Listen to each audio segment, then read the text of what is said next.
7-bob. Ijtimoiy muhit va vaqt.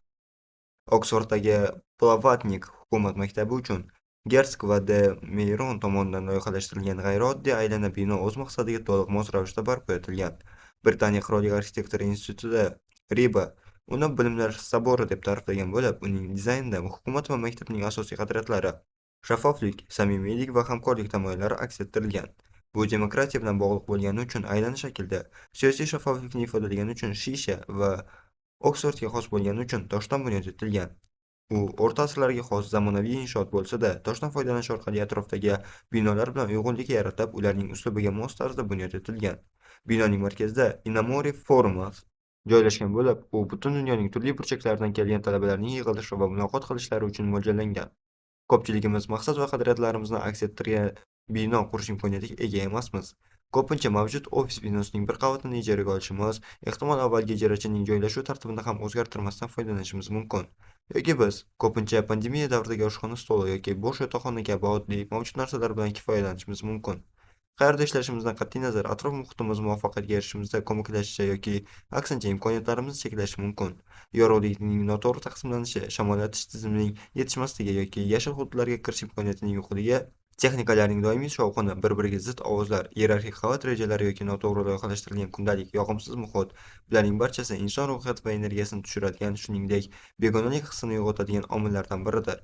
Shu bilan bir qatorda, yaxshi dizayn aloqa, tegishlilik va o'rganishda ustuvorlik qilib, biz bir qismi bo'lgan guruhning maqsadi, madaniyati va qadriyatlarini o'zida mujassamlashtirgan holda ijtimoiy ongimizni faollashtirishi mumkin. Oldingi boblarda biz ish dunyosining ijtimoiy xarakterga ega ekanini ta'kidlagan edik. Ushbu bobda esa biz ish muhitiga e'tibor qaratamiz, chunki bu unda faoliyat yuritayotgan insonlarning psixologiyasi va sog'lig'iga jiddiy ta'sir ko'rsatishi mumkin. Baxtli odamlar sog'lom ishchi kuchini tashkil qiladi, chunki 3-bobda ko'rganimizdek, sizning ruhiy holatingiz nafaqat jismoniy, balki psixologik salomatligingizga ham ta'sir ko'rsatadi. Bu juda oddiy va amaliy nuqtai nazardan qaraganda ishga kelolmay qolish holatlarini kamayishiga zamin yaratadi. Bu yerda kamroq ko'rinadigan ko'plab afzalliklar va samaradorliklar ham mavjud. Sog'lom va baxtli odamlar bajarishi kerak bo'lgan ishga ko'proq e'tibor qaratishadi. Ular tezroq ishlagan holda qo'shimcha kuch sarflashga ham tayyor bo'lishadi.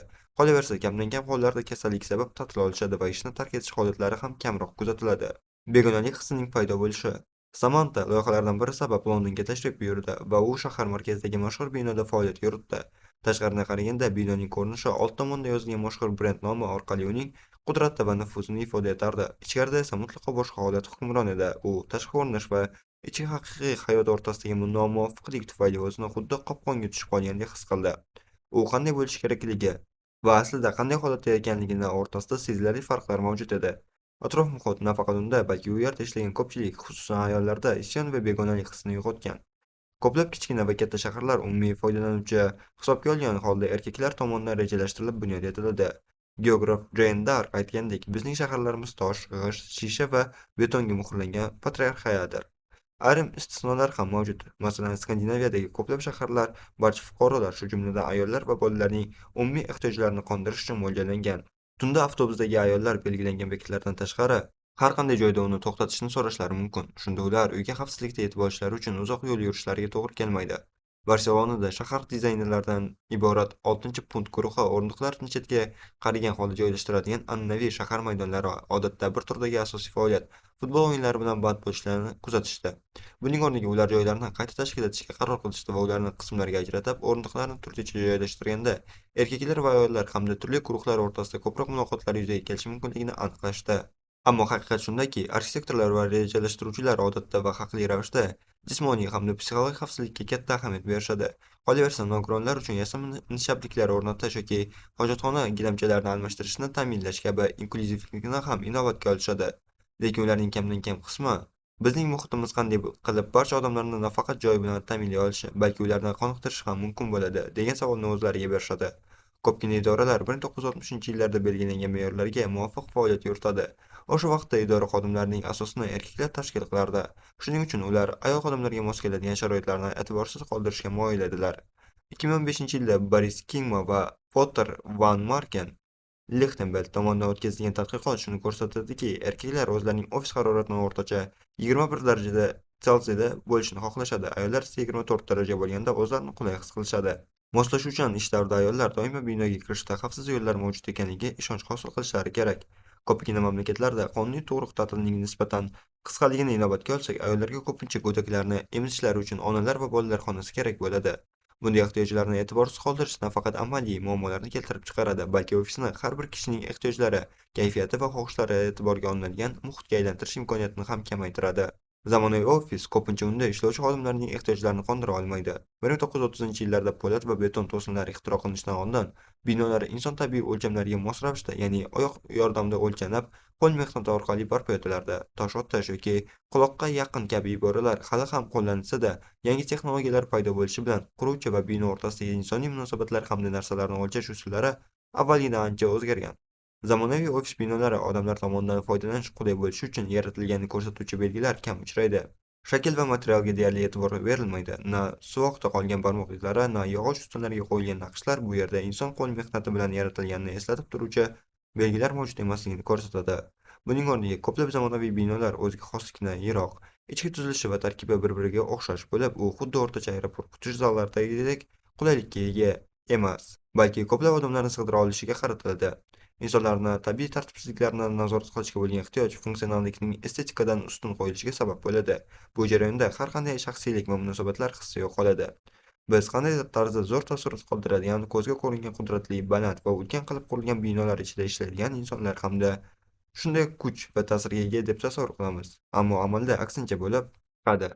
Go'yo unda ishlovchi xodimlar bu osmono'par binolarning muhabbatiga yetarlicha javob bera olmayotgandek, ko'pincha o'zlarini zaif va cheklangandek his qilishadi.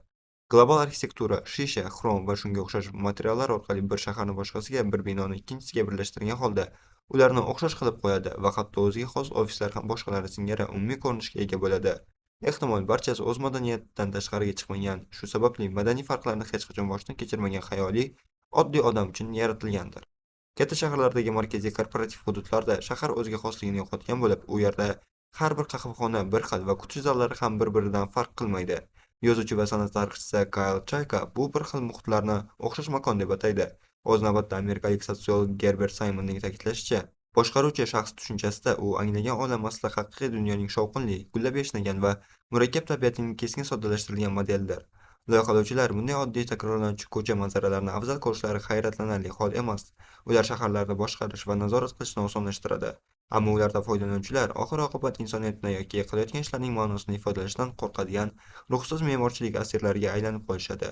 2022-yil boshlaridagi katta iste'fo davrida ko'plab odamlarni ishga qaytishni xohlashmagani ajablanarli emas, chunki ularni ishga jalb qiluvchi hech qanday kuch, hissiy bog'liqlik va erkinlik tuyg'usi mavjud emas edi.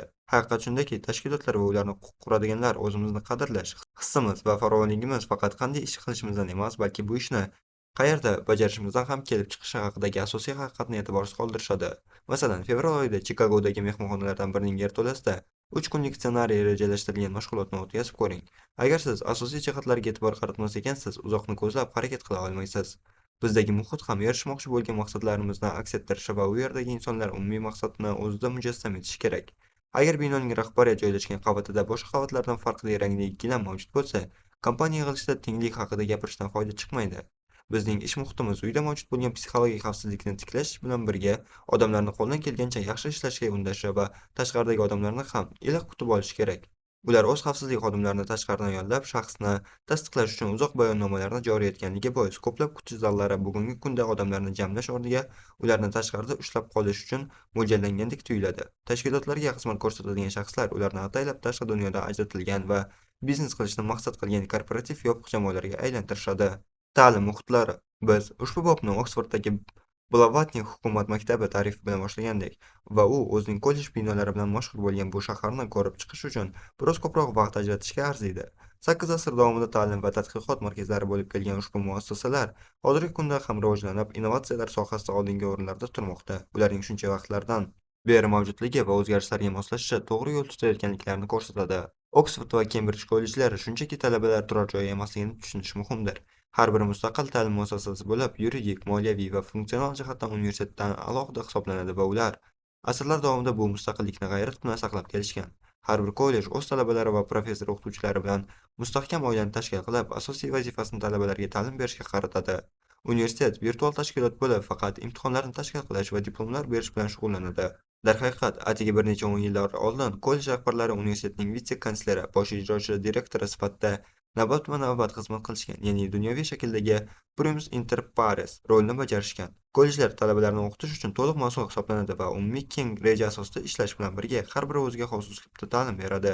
Bir xil mutaxassislik kursini turli kollejlarda o'qiyotgan ikki talaba ta'lim jihatdan turli tajribalarga ega bo'lishi mumkin. Bitiruvchilar hayotlari davomida o'z kollejlari bilan yaqin aloqada bo'lib turishadi. Vaqti-vaqti bilan eski do'stlari bilan uchrashib, talabalik yillarini xotirlash uchun kollej tomonidan tashkillashtirilgan kechki ovqatlarga tashrif buyurishadi. An'anaviy Oksford yoki Kembrij kollejidagi odatiy o'qituvchi va talabalar soni taxminan 100 atrofida bo'lib, bu son ta'lim jamoasida oilaviy tuyg'uni yaratish orqali yaqinlik bag'ishlagan. Kollejlar endilikda kengaygan bo'lsa-da, talabalar va o'qituvchilar hali ham uzoq va tor stollarda birgalikda ovqatlanishadi. Bu tartib ataylab odamlar faqat yonida o'tirganlar bilan emas, balki ro'parasidagi kishilar bilan ham suhbatlashish imkoniyatiga ega bo'lishlari uchun yaratilgan. Bu maxsus mutaxassislikning aralashmasi lingvistlar, tibbiyot talabalari, klassik mutaxassislarning esa fiziklar bilan birga yonma-yon o'tirishlari institutning intellektual faoliyatini kuchaytiradigan tasodifiy umumiy ta'lim va endorfin bilan to'ldirilgan ijtimoiy aloqalarni ta'minlaydi. Talabalar birgalikda sport bilan shug'ullanib, o'z kollejlarini boshqa kollejlar qarshisida himoya qilishadi. Bu jarayon hech bo'lmaganda yuzaki tanish bo'lgan odamlar o'rtasida umumiylik va ishonchni shakllantirib, ularga jismoniy tajriba bo'lib xizmat qiladi. Barcha kollejlarning ibodatxona, kutubxona va a'zolarga xotirjamlik bag'ishlash uchun bog'lari mavjud bo'ladi.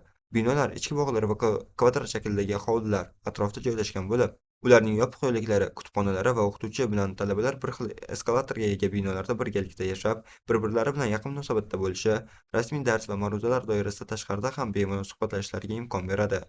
Oksforddagi 39 ta kollejning har biri universitetning bir qismi bo'lganligi sababli umumiy maqsadga ega bo'lsa-da, har birining urf-odat, an'analar, tashkil etilganlik tarixi va o'ziga xos jihatlari mavjud. Masalan, Christ Church kollejining markazida joylashgan tom minorasidagi soat qat'iy aniqlik bilan Greenwich standart vaqtdan 5 daqiqa 2 soniya orqaga qo'yilgan. All Souls kollejining har bir asrda bir marta bo'ladigan Mallard qo'shig'i deb nomlangan an'anasi mavjud. Bu tadbir kollej tashkil etilishiga bag'ishlangan bo'lib, professorlarning alangali mash'allar ko'tarib yurishlari, Lord Mallard kiyimini kiyib olgan shaxsning stulda ko'tarib olib yurilishi va ustunga bog'langan yog'och o'rdakni o'z ichiga oladi. Bunday an'analar g'alati tuyulishi mumkin, ammo ular ta'lim-o'qutuv tuzilmasining bir qismi tashkil qilib, tegishlilik tuyg'usini shakllantiradi. Ular har bir kollejning alohida o'ziga xosligini ta'minlab, boshqa kollejlar va universitet ma'muriyatiga har biri mutlaqo mustaqil muassasa ekanligini eslatib turadi. Garchi bu anarxik murakkablik bo'lib ko'rinsa-da, universitet kollejlar va umumiy o'ziga xoslik maqsadida strategik yo'nalishlar tufayli birgalikda hamkorlik qiladi. Bu esa o'zaro manfaatli va murakkab kelishuvni ta'minlaydi. Asrlar davomida mavjud bo'lgan kollejlar o'zgarayotgan sharoitlar va moliyaviy bosimlarga sekin-asta moslashib borishgan. Bu moslashuvlar shoshilmasdan, puxta o'ylab amalga oshirilgan, lekin har bir jamoaning manfaatlariga va eng muhimi kelajak avlod talabalarining manfaati uchun yo'naltirilgan. Ushbu jamoalarning bir qismi bo'lish har doim qat'iy kirish talablarini uddalay olgan ozchilik insonlar bilan cheklangan bo'lsa-da, ulardagi muvaffaqiyatning ikkinchi siri ilk asos solingan davrlardanoq professor, o'qituvchilar va talabalarning xalqaro va ijtimoiy xilma-xilligidir. Bu esa har qanday tashkilot uchun turli madaniy nuqtai nazarlarning ahamiyatini eslatib turadi. Ularning mashhur bitiruvchilar oilasida aks etgan kelajak haqidagi tasavvurlari uzoq muddatli muvaffaqiyatlarning siri bo'lib kelgan. Bu Owen Institute murabbiylik va yondashuvining ajoyib namunasi hisoblanadi. Binolar va ijtimoiy ong. Korporativ muhitlarda biz odatda Oksford kollejlariga xos kenglikka duch kelmaymiz, biroq innovatsiya va o'rganish uchun sharoit yaratishda ulardan o'rnak oladigan jihatlar mavjud bo'lib, ular ko'proq joy yoki katta mablag'ni talab qilmaydi. Ulardan biri dam olish uchun umumiy makonlarni tashkil qilishdir. Bu boradagi bir ogohlantiruvchi hikoya ularning naqadar muhimligini eslatadi. BBCning ta'lim dasturlari bo'limida ishlovchi prodyuser Robinga aytib bergandek, ishga kirganimda bir necha yil o'tib, uning jamoasi eski xaroba binoda maxsus qurilgan yangi inshootga ko'chirilgan edi. O'sha paytda hamma narsa izdan chiqqandek tuyulgandi. Ilgari yaqin va hamjihat jamoa birdan o'z birligini yo'qotganday. Yangicha g'oyalar ham endi kutilgan natijani bermayotganda edi. Uning aytishicha, ular muammoning nimada ekanligini birmuncha vaqt o'tgachgina tushunishgan. Oldingi binoda ular hammalari eski jihozlarga to'la umumiy xonada birgalikda tushlik qilishardi. Norasmiy muloqotlar davomida kimningdir muammosi dasturini olib boradigan mos odamni topish yoki hali to'liq shakllanmagan g'oyaga asosiy g'oya kiritish kabi masalalar boshqa bo'limdagi kimningdir tasodifan aytilgan taklif bilan hal bo'lardi.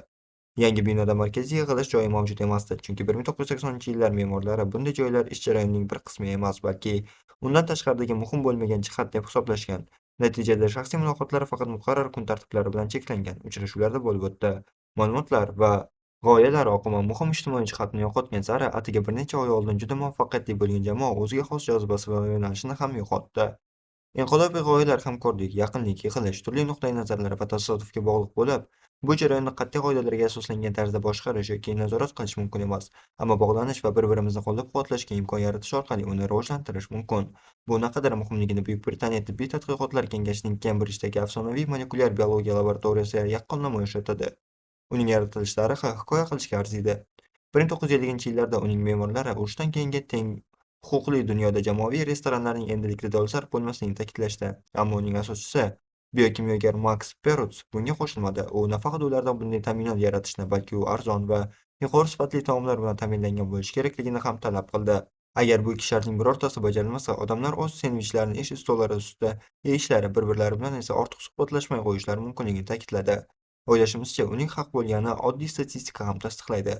Oxirgi ma'lumotlarga ko'ra, bu laboratoriya 27tacha Nobel mukofoti sovrindorlarini yetishtirgan. Kengroq ma'lumot aytganda, molekulyar biologiya laboratoriyasi hajmi bo'yicha bitta universitet fakultetida katta emas, ammo Nobel mukofoti sovrindorlari soni bo'yicha dunyodagi eng yaxshi 25 universitet qatoriga kiradi. Va aynan shunday tasodifiy uchrashuv tufayli COVID-19 ga qarshi eng samarali vaksinalar mRNA tadqiqotlarida avvalgi yutuqlar asosida tezda ishlab chiqildi. Katalin Kariko va Drew Weissman ishxonada nusxa ko'chirish apparatidan foydalanish uchun navbatda turgan paytlarida tasodifan uchrashgan. Bu esa ularning vaksina yaratishdagi hamkorligiga olib kelgan. Garvard tibbiyot maktabi tadqiqot simpoziumi ishtirokchilari bilan o'tkazilgan tajriba jamoat joylaridagi norasmiy muloqotlarning naqadar muhim bo'lishi mumkinligini ko'rsatdi. Uchrashuv boshida tadqiqotchilar tasodifiy ravishda turli xonalarga taqsimlandi va boshqa ishtirokchilar bilan hech qanday tuzilmalarsiz 90 daqiqalik fikr almashish jarayonida ishtirok etishlari so'raldi. Tadqiqotchilar o'rtasida hamkorlikni boshlang'ich ko'rsatkichi kichik bo'lsa-da, birgalikda bir xonada juda qisqa vaqt o'tkazish, har qanday ikkita ishtirokchining keyinchalik birgalikda moliyaviy yordamlarni taqdim etish ehtimolini deyarli 70% ga oshirdi. Umumiy makonlar samarali muhitni yaratadi. Ushbu tasodiflar innovatsiyaning ijtimoiy va tartibsiz tomonlaridan kelib chiqadi. Rejalashtirilmagan suhbatda aytilgan tasodifiy fikr katta muammoni hal qiluvchi muhokama yoki hamkorlikni boshlab berishi mumkin. Tushlik paytidagi erkin muloqotlar ba'zan juda muhim vaziyatlarda yangi kashfiyotlar uchun ilhom manbai bo'lib xizmat qilishi mumkin. Biz innovatsiyani odatda yakkalikda, yolg'iz Zaho tomonidan amalga oshiriladigan faoliyat deb o'ylaymiz. Aslida fan va muhandislikdagi ko'plab ulkan tarixiy yutuqlar jamiyatdan yiroq holda yakka ishlayotgan shaxslardan emas, balki boshqa soha vakillari bilan qandaydir hamkorlikdagi takliflar orqali kelib chiqqan. Zamonaviy kimyoning atom nazariyasi shunday yaqqol misollardan biridir. Tadqiqotchilar jamiyatda hech kim sezmagan narsani unga mutlaqo begona bo'lgan Antuan Lavoisier o'z hisobchilik nigoh bilan mavjud yonish nazariyalarining tenglamalari bir-biriga mos kelmasligida unga bir narsa yetishmayotgan payqagan edi. O'sha bo'shliqni sezish kislorodning kashf etilishiga natijada zamonaviy atom nazariyasining paydo bo'lishiga sabab bo'ldi. Siz muhim kashfiyotlarga sabab bo'ladigan munozaralarni majburan yuzaga keltira olmaysiz. Ular shunchaki o'z-o'zidan sodir bo'ladi, biroq ularni jismonan faollashtirish mumkin. Shuning uchun liderlar kompaniyalardan xodimlarning Craig va Watsonlar kabi o'zlariga mos hamkorlikni topib, ular DNK ekvivalentini kashf etishgandek, muhim kashfiyotlar qilishlari uchun muhitni yaratishlari kerak. Ko'p qirrali olim va rassom Leonardo da Vinci ijodi bo'yicha yetakchi mutaxassis professor Martin Kemp ta'kidlagandek, agar bilimlarni birlashtirmasdan alohida saqlasangiz, ulardan foydalanish imkoniyatingiz ham juda cheklangan bo'ladi. Yan Goldin va Kris Kutarna ham o'zlarining Kashfiyotchilar asri kitobida shu fikrni ilgari surishdi. Ishdagi iste'dod borasida gap ketganda, o'zingizni qayerda rivojlantirishingiz hozirgidek muhim bo'lmagan. Buning ikki omili bo'lib, u mahoratni oshirish va diqqatni jamlash orqali yuzaga keladi. Biz yashaydigan mos muhit kelajakni yaratish uchun zarur bo'lgan fikrlar almashinuvi va imkoniyatlarni kengaytirishi yoki cheklashi mumkin. Binolar ham moslashuvchan bo'lishi kerak. Har doim tashqi muhitni ichkariga olib kirish orqali insoniy o'zaro ta'sirini ta'minlaydigan mos muhitni yaratish intilgan arxitektor Normand Foster moslashuvchanlikni qurilish jarayoniga kiritishga harakat qildi. Uning eng dastlabki binolaridan biri 1970-yillarda sug'urta brokerlari Willis Faber uchun qurilgan, o'sha davrda inqilobiy bo'lgan ofis binosi insoniy qadriyatlarga mos tarzda yaratilgan edi. Ochiq rejalashtirilgan joylar, tomdagi restoran, umumiy faoliyat uchun yerto'ladiga suzish havzasi, ish joyiga kiritilgan san'at va paydo bo'layotgan yangi texnologiyalarni qo'llab-quvvatlash uchun ko'tarilgan pol kabi elementlar bilan boyitilgandi. Bino o'zi joylashgan atrof muhit bilan uyg'un tarzda vaqt o'tishi bilan o'zgarishlarga moslashish uchun loyihalashtirilgan edi. Ko'pchiligimiz kelajakda o'zgarishlarni to'liq nazorat qilolmasak-da, o'z yashaydigan muhitlarimizning moslashuvchan qilib yarata olamiz. Styuart Brand o'zining Binolar qanday rivojlandi kitobida binoni tashkil etuvchi 5 qatlam, osonlik bilan o'zgartirilgan jihozlardan tortib, rejalashtirish xizmatlari, tashqi qobiq, struktura, so'ngra esa maydonning o'ziga qadar muhokama qiladi.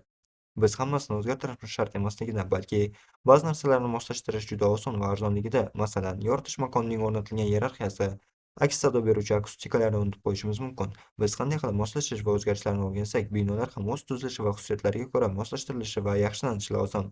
Bu o'zgarishlarga moslashish jarayoni biz insonlar uchun qiyin bo'lishini tan olishimiz kerak.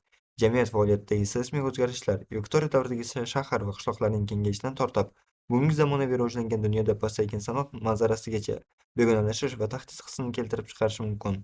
Tashkilotlar kontekstida gibrid ishlash tartibi joriy etilishi odamlarning moslashuvchanligi va chidamliligini sinovdan o'tkazmoqda. Noma'lum narsalardan qo'rqish, ish tartibining buzilishi va juda murakkab bo'lishi mumkin bo'lgan muammolar haqida tashvishlanish insonlardagi stressni yanada kuchaytiradi va stressning keskin kuchayishi samarali bo'lishi mumkin bo'lsa-da, doimiy kundalik stress nafaqat sog'liq uchun, balki neyroplastiklik va o'rganish hamda o'zgarish qobiliyatimizga ham kuchli salbiy ta'sir ko'rsatadi. Yuqori darajadagi doimiy stress kortizol gormonini oshirib, qarishni tezlashtiradi va immunitet tizimiga salbiy ta'sir ko'rsatadi. Bu esa ortiqcha ta'til olish va sababsiz ishga chiqmaslik holatlariga olib keladi. Kundalik hayotda barqarorlik va tanish narsalarni afzal ko'rishimizning sababi biz ularni qulay va xavfsiz hisoblashimizdadir. Shuning uchun yaxshi ishlayotgan muhitni doimiy ravishda o'zgartirish istagidan voz kechish kerak. Bu haqiqat shuni eslatadiki, jismoniy muhit to'g'ri loyihalashtirilganda faqat ijodkorlikni rag'batlantiribgina qolmasdan, odamlarning dam olish va stress darajalarini kamaytirishga ham imkon beradi. Samanta va Treysi butun dunyo bo'ylab yetakchilik dasturlarini boshqarishadi, lekin har doim ofisda yoki tashqarida bo'ladimi? Guruh yig'ilish uchun markaziy joyni izlashadi. Bu joy kamin, bar, eskirgan divanlar, yozda yorug' ayvon, qishda kitoblar bilan to'ldirilgan shinamxona, bog' va hatto o'rmondagi kulba bo'lishi ham mumkin. Agar guruhlar kunning bir qismida dam olish va muloqotni rag'batlantiradigan totemga o'xshash yig'ilish joyiga borish imkoniga ega bo'lsalar, oq doska bilan jihozlangan sinfning zerikarli muhitda ham mamnuniyat bilan ishlashlari mumkin. Buni dizaynerlar Klara Gagero Westway va Adrian Westway o'zlarining birinchi farzandlari tug'ilganda ko'p o'tmay Daniyaning Lego ofislariga borganda sezishgan. Boshqarargoh Lego falsafasini aks ettirish uchun mo'ljallangan. Aslida bu xuddi Legodan qurilgandek tuyuladi. Uning tepasida katta derazali tabiiy yorug'lik va tashqaridagi mamlakat manzarasini ko'rish imkon beruvchi qiziqarli osmon dizaynlari joylashgan. Xodimlarga uchrashuv xonalari nom berish va qanday bezatishni tanlash, shuningdek, ishlaydigan mahallalarda o'zlarini qanday namoyon etishlarini taklif etiladi. Ular baland ovozda gaplashishga va bir-birlari bilan hamkorlik qilishga mo'ljallangan joylar yorqin ranglarda bezatilgan. Klara va Adrian ishtirok etgan muhim yig'ilishlardan birida ular uchrashgan yuqori lavozimli rahbar bir qo'li bilan bolasining aravachasini tebratar, ikkinchi qo'li bilan esa taklifning asosiy doirasini belgilab berar edi. Bu esa ishbilarmonlik va xotirjamlikning mukammal uyg'unligi hisoblanadi. Klara va Adrian tashrif buyurgan barcha yuqori texnologiyali ofislar ichida ular aynan shu yerda hech qanday sun'iylik yo'qligini his qilishdi. Ular faqat ota-onalar farzandlariga o'yinchoqlar sotib olishgina uchun emas, balki bolalar muhim ahamiyatga ega bo'lgan, qolaversa tabiiy va amaliy hayot tarzining chin ifodasini ko'rdilar. Fransuz faylashufi Gaston Bachelard shunday yozgan edi: haqiqiy yashashga arziydigan har qanday makon uy tushunchasini o'zida mujassam etadi. Ikki dizayner Lego binosi aynan shu maqsadga erishganini his qilishdi. Hayot haqiqatlaridan biri shundaki, biz umrimizning ko'p qismini uyda emas, balki ish joylarida o'tkazamiz. Shu sababli ish joyi tabiiy ravishda bir xil maqsad va qiziqishlarga ega bo'lgan, odamlar to'planadigan, ijtimoiy munosabatlar rivojlanadigan joyga aylanadi. Bu ishchi kuchi yoki tashkilotning o'zi uchun ham ko'p jihatdan foyda keltirishi mumkin. Ish joyi biz shaxslar uchun muhim ijtimoiy muhit va uni o'zgartirish imkonini taqdim etadi. Ba'zilar uchun bu bolalar va uy yumushlari bilan bog'liq tobora ortib borayotgan bosimlardan qochish, uydagi tushkunliklardan uzoqlashib, o'xshash muammolarga duch kelganlar bilan dardlashish yoki umumiy yutuqlarni nishonlash uchun xavfsiz joy bo'lishi mumkin. Boshqalar uchun esa bu yolg'izlikdan qutulishning bir yo'li hisoblanadi. Eng yaxshi ish ijtimoiy muhitning afzalligida ta'kidlashimizning muhim sababi shundaki, 3-bobda ko'rib o'tganimizdek, sizdagi do'stliklar soni va sifati insonlarning baxti, farovonligiga kelish va o'z jamoasiga nisbatan ishonchi, shuningdek jismoniy va ruhiy salomatligiga katta ta'sir ko'rsatuvchi omil hisoblanadi. Shu nuqtai nazardan, agar inson ishda chin do'stlarga ega bo'lsa, uning oilaviy hayoti qoniqarli bo'lishi yoki bo'lmasligi ahamiyatga ega emas. Har qanday holatda ham ular jismonan va ruhan sog'lom bo'lib, xodim sifatida yaxshiroq ishlashadi. Kaliforniyadagi ko'plab texnologiya kompaniyalari o'zlarini shunchaki bir xil fikrlaydigan professionallar to'plami sifatida emas, balki jamoalar sifatida shakllashni istashadi. Shu maqsadda ular ignoterapiyadan tortib, itlar uchun mo'ljallangan parklar, sayohat uchun stipendiyalar, ofis ichida ijodiy muhit yaratish maqsadida qurilgan daraxt shaklidagi kichik uylar yoki xonalar, uyqu kampuslari, ko'ngilli ravishda xayriya ishlari bilan shug'ullanish uchun beriladigan pullik ta'til kunlari, Uber hisoblari va boshqa ko'plab imtiyozlarni taklif qilishadi. Kaliforniyadan tashqarida ham tobora ilg'or kompaniyalar xodimlariga bepul qahva va velosiped qo'yish joylaridan foydalanish imkoniyatlarini taqdim etishmoqda. Ular uzoq soatlab ishlaydigan va hafta davomida kerakli xizmatlardan foydalana olmaydigan odamlarga stol yoki kompyuterdan tashqari boshqa yordamlar zarurligini tan olishadi. Ushbu holatda ular 19-asrning yirik sanoatchilari Quaker Cadbury va Rowntree shokolad baronlari hamda Leverhulme, hozirgi Unilever, sovun va margarin ishlab chiqaruvchilari tomonidan yaratilgan jamoa modellari bilan o'xshashlikni hosil qiladi. Ular o'z xodimlari uchun namunali turar joy rejalarini faqat xayriya maqsadlarida yaratishmagan, balki ular qoniqarli va sog'lom ishchilar samarali ishchi kuchini hosil qilishni yaxshi anglashgan. Ular maktablar bilan birga ularga ijtimoiy tadbirlar o'tkazish yoki klublarning uchrashuvlari uchun jamoat markazlarini ham taqdim etishdi. Bu esa tafakkur rivojlanishi uchun intellektual ozuqani ta'minlaydi. Ijtimoiy guruhlar va tennis klublari hozir 1930-yillardagi kabi jozibador bo'lmasligi mumkin. Biroq tashkilot markazida xodimlarni jalb qiladigan qishloq muhitiga o'xshash ijtimoiy muhit yaratish orqali kompaniyani oson va kam xarajat bilan rivojlantirish mumkin. Odamlarni faqatgina sport zallari bilan ta'minlab, ularni yolg'iz shug'ullanishlari uchun qoldirish yetarli emas. Samaradorlikka erishish uchun bu jarayon ijtimoiy muhitda, ya'ni boshqa odamlar bilan birgalikda bajarilishi lozim. 4-bobda biz xorlar va umuman qo'shiq aytish odamlar orasida yaqinlik va birgalik hissini shakllantirishda katta ahamiyatga ega ekanligini, qolaversa, ularning zamonaviy sharoitlarda juda samarali natija berishini aniqlaganini ta'kidlagan edik. Ko'p narsalar, albatta, shaharning sharoitiga, qatnov masofalariga hamda odamlarning oilaviy va boshqa majburiyatlariga, shuningdek, mahalliy madaniy muhitga bog'liq bo'ladi. Lekin bu harakatlar xodimlar ishtiroki, qoniqishi va salomatligi jihatdan foydali bo'lib, o'z navbatida iqtisodiy manfaatlarni oshiradi. Tashqi muhit va ijtimoiy ong. Oksford kollejlaridagi hovlilar va bog'larning guvohlik berishicha, biz faqat binolar bilan cheklanib qolmasdan, tashqi muhitdan ham ilhom olish imkoniyatlari mavjudligini nazardan chetda qoldirmasligimiz kerak. Hozirda ko'plab insonlar bino ichida o'tkaziladigan seminarlardan ko'ra ochiq havodagi uchrashuvlarni afzal ko'rishmoqda. Ofis muhitda uzoqlashish va tabiatda sayr qilish odamlarga ilhom bag'ishlab, yangicha fikrlar, kutilmagan ijodiy yechimlarni paydo qiladi. Agar bunday uchrashuvlar qanchalik samarali bo'lishiga dalil izlayotgan bo'lsangiz, 2020-yilda kimyo bo'yicha Nobel mukofotiga sazovor bo'lgan Emmanuel Charpenter va Jennifer Doudnaning ishlariga nazar tashlash kifoya.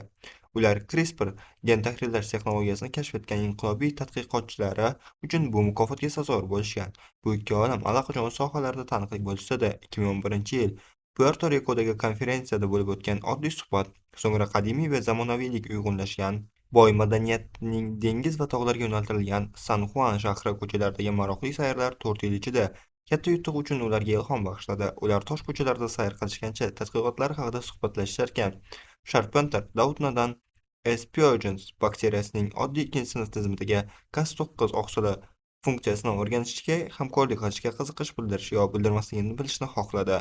Agar Sharpenter va Doudna odatiy tarzda, ya'ni kun tartibida belgilangan uchrashuvlar, qolaversa rasmiy va biroz sterillangan xonalarda hamkorlik qilishni maqsad qilganda, ularning tezda bunday yutuqqa erishganlariga ishonish qiyin bo'lar edi.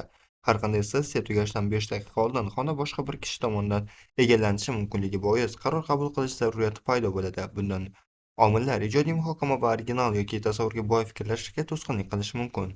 Ochiq havoda o'tkaziladigan seminarlarni qo'llab-quvvatlaydigan ko'plab ishonchli ilmiy dalillar mavjud. 4-bobda ko'rganimizdek, birgalikda sayr qilish uyg'unlikni hosil qiluvchi faoliyat hisoblanib, endorfin tizimini ishga tushiradi va yaqinlikni yuzaga keltiradi. Ushbu jarayon komissiya xonasida yoki virtual onlayn muhitda takrorlash juda qiyin bo'lgan, ishtirokchilarga rejasiz tayyorlanmagan va haqiqiy yuzma-yuz aloqalar o'rnatish imkoniyatini taqdim etadi. Bu faqatgina tasodifiy uchrashuvlarda yuzaga kelishi mumkin bo'lgan narsalarning muhimligini emas, balki masofaviy yoki rasmiy yig'ilishlarda bo'lib o'tadigan muloqotlar natijasida nimalar ro'y berayotganligini ham ahamiyatga ega ekanligini ko'rsatadi. Uy va ish o'rtasidagi gibrid ofis. Hozirgacha biz uy va ofis haqida ular butunlay alohida joylarda gapirdik, ammo ular tobora ko'proq birlashishni boshladi. Bu jarayon 2020-2021-yillardagi global pandemiya davrida keskin rivojlandi. Hozirgi kunda ko'pchilik uyda ishlamoqda yoki ish kunlarini uy va ofis o'rtasida taqsimlamoqda. Bunday ish tarzining afzalliklari ham mavjud bo'lib, bu usul ishga qatnash zaruratini yo'qotib, tongni xotirjamroq o'tkazishga imkon beradi. U uzoq yurib, hududning boshqa tomondan majlislar xonasiga borish o'rniga Zoom tugmasini bosish orqali uchrashuvlar o'tkazishni taklif qiladi. Bu odamlarning uy va ish faoliyatini yaxshiroq muvozanatlashtirishga yordam beradi. Masalan, ota-onalar farzandlarini maktabdan olishda bobo-buvilar, do'stlar yoki darsdan keyingi to'garaklarga ishonmasdan o'zlari bu vazifani bajarishlari mumkin bo'ladi. Improvizatsiya bo'yicha o'qituvchi va yordamchi Rob Poyntonning fikricha, ishda odamlarning yuzma-yuz vaqt o'tkazishlari tobora qimmatli bo'lib qolgani sayin, ular vaqtdan unumli foydalanishga harakat qilishmoqda. Ba'zilar gibrid ish rejimi ko'plab xodimlar uchun nozik muvozanatni saqlash zaruratini ish beruvchilarga yana bir bor eslatdi, deb hisoblashmoqda. Moliya xizmatlari kompaniyasining raislaridan biri buni shunday izohlagan edi: "Pandemiyadan oldin ba'zi odamlar uyda qiyinchilik yoki bosim ostida ekanligini bilardik, lekin bu holatni bevosita boshdan kechirmasdik. Qandaydir tarzda 2 yil davomida Zoom orqali ularning uylarida bo'lganimizdan keyin biz ularga yanada yaqinroq bo'lib qoldik va bu jarayon ofisga qaytganimizdan so'ng o'zgarishga emas, balki bizni yanada mehribonroq qilishi kerak." Biroq virtual va gibrid ishlash muammolari ham keltirib chiqaradi. 1990-yillarda masofadan ishlash birinchi marta sinab ko'rilganda, ish kunining aniq boshlanish va tugash vaqti yo'qligi ba'zi shaxslarning har qanday vaqtda ishlashiga to'g'ri kelgani, bu esa charchash xavfini oshirganini aniqlandi. Boshqalar kundalik hayotda jamoa bilan birga bo'lish imkoniyatidan mahrum bo'lib, motivatsiya va majburiyatlarni yo'qotishdi. Odamlar uylardan ishlashni boshlagach, ofisda shakllangan ijtimoiy ekotizim ham yo'qoldi. So'nggi ikkita biri Microsoft o'z xodimlari orasida, ikkinchisi esa MIT tadqiqotchilar o'rtasida o'tkazilgan tadqiqot global pandemiya davomida ham yaqin hamkasblar bilan muloqot deyarli bir xil darajada davom etgan bo'lsa-da, odatda norasmiy yoki yig'ilishlarda sodir bo'ladigan tasodifiy uchrashuvlar biz ilgari ko'rsatganimizdek yangi g'oyalar va innovatsiyalarga yetaklovchi muloqotlar kamayganini ko'rsatdi. Shu bilan birga ko'proq vaqt yig'ilishlarda behuda ketayotgani ham kuzatilgan. Shu nuqtai nazardan ta'kidlash kerakki, ko'pchilikning internet orqali virtual aloqalar bizning ijtimoiy imkoniyatlarimizni sezilarli darajada oshirdi degan taxminlari noto'g'ridir. Nazariy jihatdan, albatta, internet bizga ilgari hech qachon bo'lmagan turli joylardagi turfa insonlar bilan do'stlik aloqalarini o'rnatish imkoniyatini berdi. Biroq, amaliyotda ijtimoiy tarmoqlarda 500 va hatto minglab do'stlar ko'rsatadigan odamlar borligiga qaramay, raqamli media foydalanuvchilarining 10 millionlab namunalari bo'yicha o'rtacha ko'rsatkichi ancha past, taxminan 170 ta tashkil qiladi. Ushbu qiymat odatda bizning offlayn ijtimoiy tarmoqlarimizda mavjud bo'lgan 150 do'st va oila a'zolari atrofidagi o'zgarishlar diapazoniga mos keladi. Darhaqiqat, 61 millionga yaqin Facebook sahifalari tahlili o'rtacha do'stlar soni aynan 149 kishidan iborat ekanligini ko'rsatadi. Ijtimoiy tarmoqlar aslida bizning ijtimoiy doiramizni kengaytirmaydi. Ijtimoiy tarmoq hisoblarida bir necha yuzdan ortiq do'stlari mavjud insonlar o'zlarining onlayn ijtimoiy doiralarini shunchaki tanishlar va jamiyat a'zolari qatlamlari bilan xuddi kundalik offlayn hayotimizda tabiiy ravishda amalga oshirganimizdek kengaytirishmoqda. Bu haqiqiy do'stlik hisoblanmaydi. Agar biror narsa deyish mumkin bo'lsa, ular ko'proq anonim Twitter kuzatuvchilariga o'xshaydi. Bizning ijtimoiy doiramizdagi asosiy cheklovlar texnologiya sababli yuzma-yuz muloqot qila olmasligimizda emas, balki ongimizning bir vaqtning o'zida qancha munosabatni boshqarishga qodirligidadir. Bundan ayon bo'ladiki, internet hushyor bo'lmaganlar uchun ko'plab tuzoqlar bilan to'la, chunki biz ko'pincha xatti-harakatlarimizni oqilona boshqara olmaymiz. Natijada esa avval harakat qilib, keyin o'ylashga majbur bo'lamiz. Eng muhimi, ehtimoliy dalillar shuni ko'rsatadiki, biz do'stlikni qurish va saqlashda raqamli dunyoni har doim yuzma-yuz aloqalarga nisbatan qoniqarli deb hisoblamaymiz. Video formatda taqdim etilgan platformalar matnga asoslangan vosita yoki hatto telefon qo'ng'iroqlari bilan solishtirganda ko'proq qoniqarli bo'lsa-da, bizning yaqinda Zoom'da o'tkazgan tajribamiz shuni ko'rsatadiki, bu onlayn muhitlar samarali faoliyat ko'rsatishi uchun oldindan o'rnatilgan, mustahkam munosabatlar bo'lishi kerak. Ularning hech biri begona odamlar bilan yangi munosabatlar o'rnatish uchun foydali emas.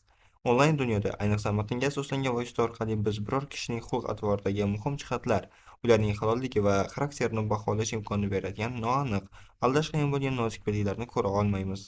Ijodkorlik va shaxsiy farovonlik uchun juda muhim bo'lgan kengroq ish munosabatlarining virtual ofisda rivojlanishi taxmin qilish jiddiy xato bo'lishi mumkin. Biz ba'zi rahbarlar buni chuqur anglab, an'anaviy ofisda yuz beradigan tabiiy ijtimoiy aloqalardan onlayn tarzda yaratish uchun qattiq mehnat qilishmoqda. Yangi Zelandiya Sog'liqni saqlash vazirligining mintaqaviy jamoat xizmatlari komissari Ezra Shuster samoaliklarning TLV yoki muhitni yaxshilash tushunchasiga urg'u beradi. Pandemiya davrida u Zoom orqali hech kimnikiga o'xshamagan uchrashuvlar o'tkazib, munosabatlarga e'tibor qaratdi va ularni mustahkamlab bordi. Shuningdek, virtual forumlarda odamlar bilan haqiqatda ham muhim narsalar haqida suhbatlashish, erkin va samimiy bo'lish uchun xavfsiz muhit yaratib berdi. Uy va ish o'rtasidagi ijtimoiy aloqalarni saqlab turish, rasmiy ish aloqalarini saqlash kabi muhim hisoblanadi. Raqamli dunyoda ijtimoiy xavflar. Ma'lumki, matnga asoslangan raqamli dunyoning eng katta xavf-xatarlaridan biri avval yozganlaringizni o'qimasdan yuborish tugmasini bosishdir. Og'zaki nutqda yaxshi eshitiladigan gaplar yozilganda ko'pincha mantiqsiz bo'lib qoladi. Biroq eng muhimi shundaki, fikrni birinchi marta ongimizda ifodalay qilganimizda bizning yarim shakllangan o'ylarimiz shu lahzadagi ichki his-tuyg'ularimizni ifodalashi, lekin beixtiyor qo'pol, tajovuzkor, shafqatsiz, haddan tashqari samimiy, yoqimsiz yoki shunchaki tushunarsiz bo'lib tuyulishi mumkin. So'zlar ekanmiz, biz ko'pincha tinglovchilarimizning munosabatiga qarab aytmoqchi bo'lgan gaplarimizni qayta shakllantiramiz. Oddiy suhbatda so'zlarimiz tezda, agar omadimiz kelsa, boshqa odam ularni to'liq anglab ulgurishdan oldin unutilib ketadi. Matnga asoslangan vositalarda esa bundan qochishning imkoni bo'lmaydi. Yozma nutq abadiy saqlanib qolishi, qayta-qayta o'qilish mumkinligi bois bu keyinchalik ko'plab insonlar uchun zararli oqibatlarni keltirib chiqaradi. Holokaustni xotirlash kuni jamg'armasi bilan hamkorlikda o'tkazilgan so'rovnomada bizning tadqiqotlarimizdan biri unda ishtirok etgan odamlarning 50% 60 ta elektron pochta orqali yozgan xabarlaridan, qolgan yarmi esa keyinchalik bu xabar qabul qiluvchini xafa qilishini anglaganliklari sababli afsuslanganliklarini ko'rsatdi. Yoshlarda 55 yoshdan oshganlarga qaraganda o'zlari yozgan xabarlarni o'qimay turib, yuborish tugmasini bosish ehtimoli 2,5 barobar ko'proq bo'lgan. Barcha yoshdagi erkaklar bu borada ayollardan yomonroq natija ko'rsatishgan. Ularning atigi 25% xabarni yuborishdan oldin tekshirishni tan olgan. Ayollarda esa bu ko'rsatkich 40% tashkil etgan. Doktor Yoga Patel o'zining Bluebird Systems kompaniyasining inson resurslari rahbarini har doim quvnoq bo'lsa-da, odamlar hayotidagi ichki muammolarni aniqlash uchun zarur qat'iyatga ega shaxs sifatida ta'riflaydi. U 2020-yil Buyuk Britaniyada joriy etilgan karantin paytida barcha xodimlar bilan har hafta shaxsan bog'lanishni o'z zimmasiga olgancha, xodimlar bilan insoniy aloqalar o'rnatish, ularning muammolarini tinglab, farovonligi uchun qo'ldan kelgancha yordam berishga hamda ular bilan virtual tarzda muloqot qilishga harakat qildi. Agar ular muntazam ravishda aloqa qilmasa, hatto eng yaxshi munosabatlar ham tezda zaiflashib, yo'qolib ketadi. Bir vaqtning o'zida masofadan ishlashning ustunliklari an'anaviy ofis muhiti nima bera olishi va nimalarga erishishi kerakligini ko'rsatadi. Bu faqat ma'lumot almashish emas, balki haqiqiy insoniy muloqot rivojlantirilishi kerak bo'lgan joyidir. Doktor Yogi Patel uyda ishlash xodimlari uchun katta imkoniyatlar berishi mumkinligini biladi. Menga ularning kichik farzandlari bilan tushlik qilishlari yoki tanaffus vaqtida keksayib qolgan ota-onalari bilan vaqt o'tkazishlari mumkin deb o'ylash yoqadi.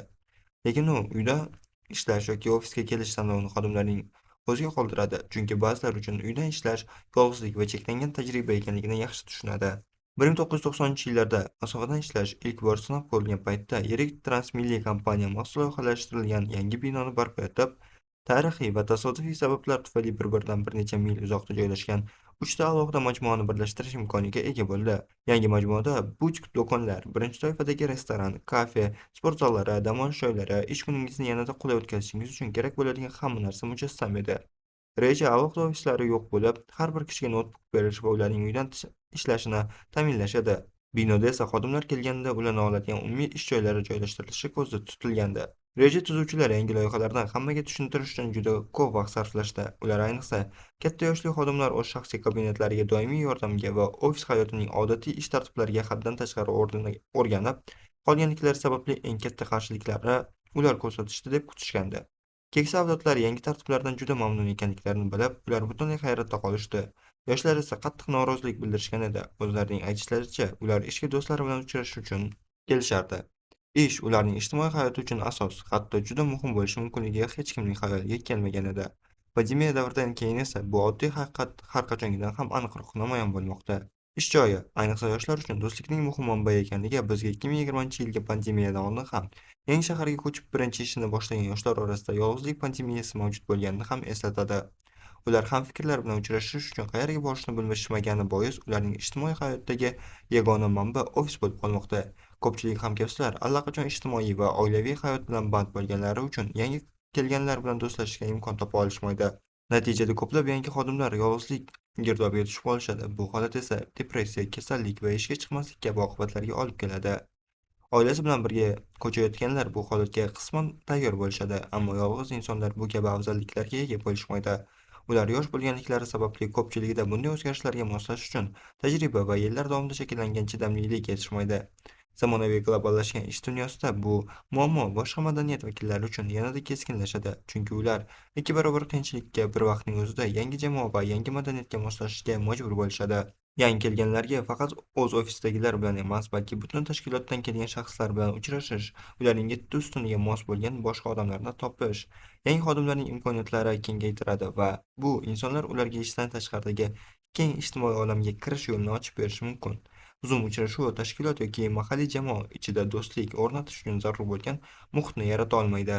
Kelajakda masofaviy ishlash doimiy hollarga aylanar ekan, uzoqni ko'rib oluvchi kompaniyalar xodimlari uchun ko'proq ijtimoiy aloqani ta'minlash choralarini sinchiklab o'rganib chiqishadi.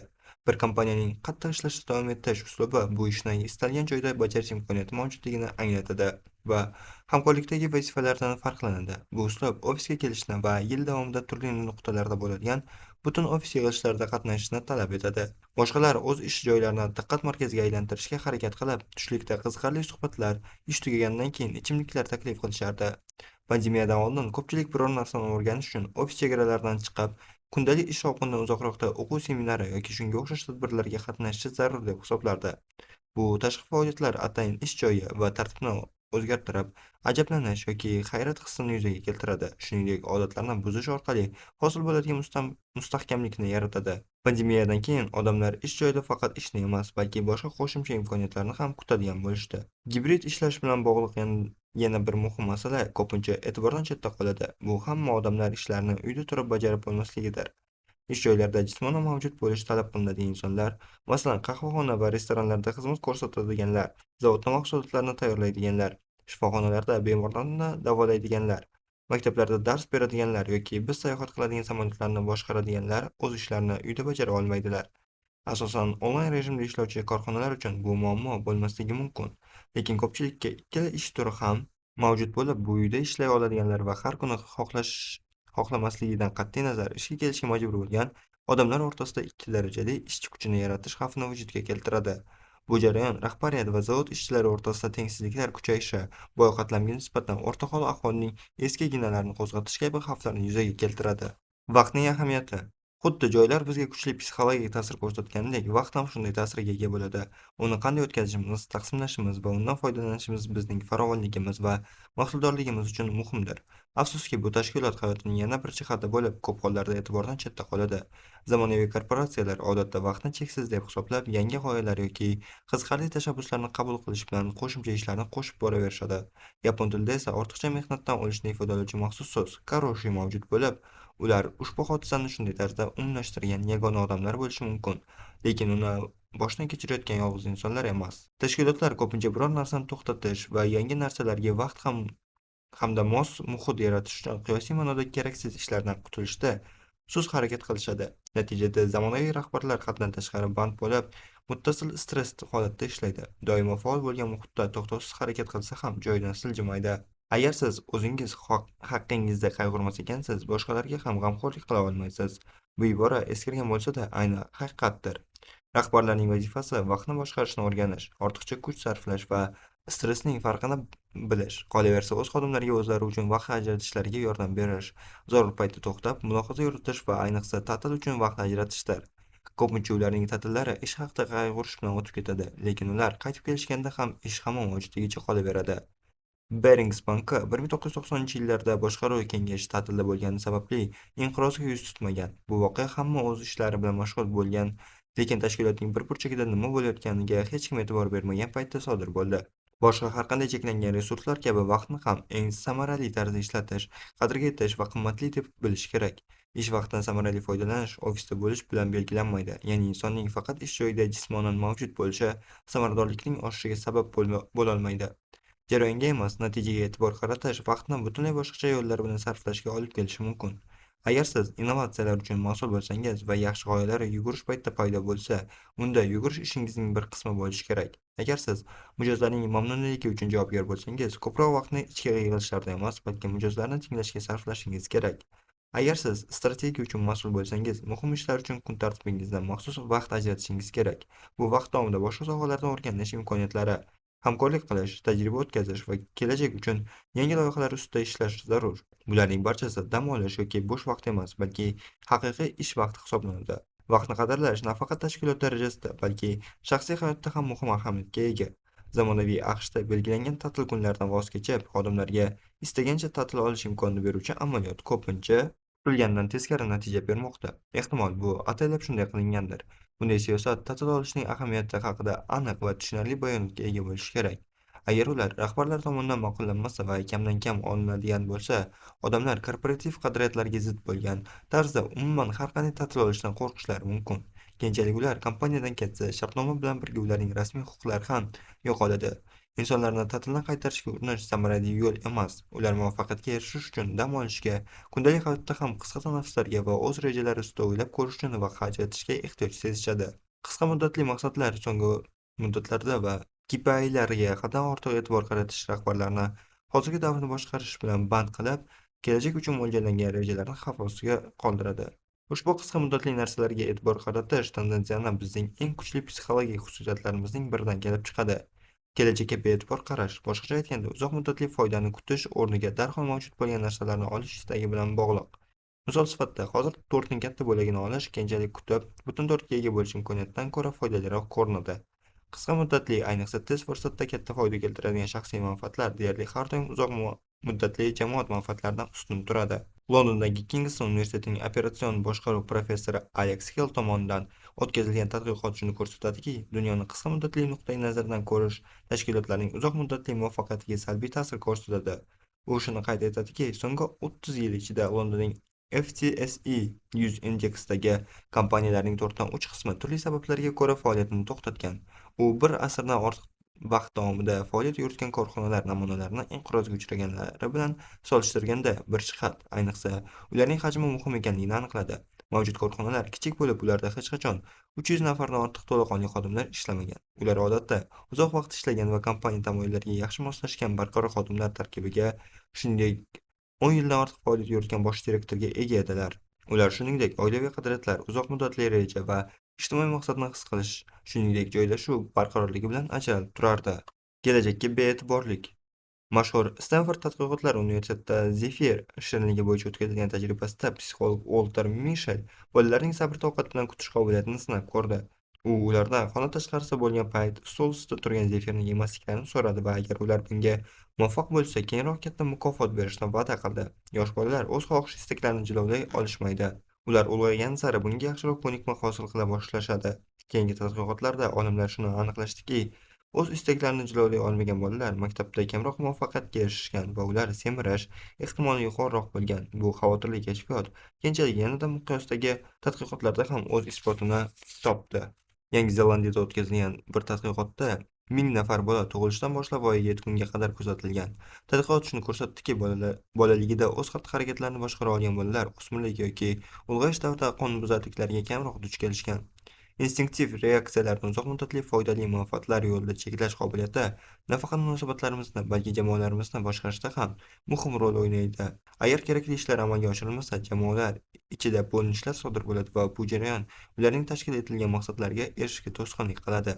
Uzoq muddatli strategiya qanchalik samarali bo'lmasin, uni ko'pincha hozirgi lahzada yashash va kelajakni ortga surib qo'yish kabi tendensiyalar zaiflashtiradi. Bu tendensiya jamoat resurslari fojiasining yuzaga kelishiga sabab bo'ladi. Agar har kim o'z manfaatini o'ylab jamoat yaylovlaridan sigirlarni boqishdan foydalansa, ortiqcha ishlatilishi oqibatida yerlarning unumdorligi yo'qolib, qishloq ahli foydalanishi uchun yaroqsiz bo'lib qoladi. Ammo biz shaxsiy manfaat uchun qoidalarni buzishga ham tayyor bo'lamiz.